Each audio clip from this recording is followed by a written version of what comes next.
for taking out timber, taking out the forest resources, and it was revenue for the department to send it to to UK to this one to work on that. Like, it was a revenue based this one, but post independence we have seen that there has been a lot of changes in the policy of the forest department, and on today's date one of the strongest thing that we have in India, and especially in Bengal, we showed the way, is it is now being protected for the purpose of conservation.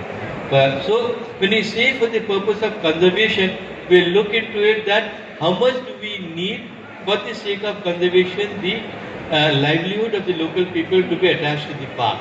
We don't look into bigger profits that would go to at the multi-layered this one. So this is where there is a conflict actually, a mismatch over there. But then as Devjit ji just added to the thing, we look into that if there is a policy from the forest department that we need to run the tourism in this manner.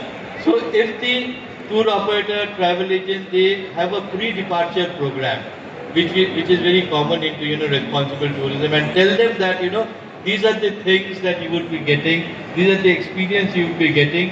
And most of the time what happens when we talk about natural areas, we only talk about the natural resources.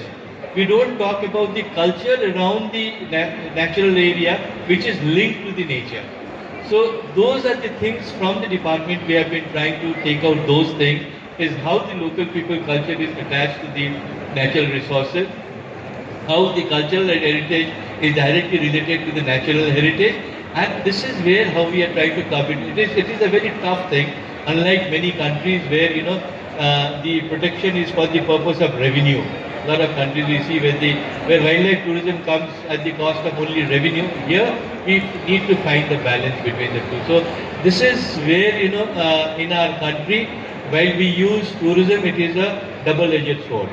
We have to take care that we are bringing sustainability, we are bringing conservation as the priority, and we are looking at the tourism revenues from the point of view of conservation. So we have to look into it. Otherwise, we shouldn't finish the chicken to have the golden egg, which is very nice.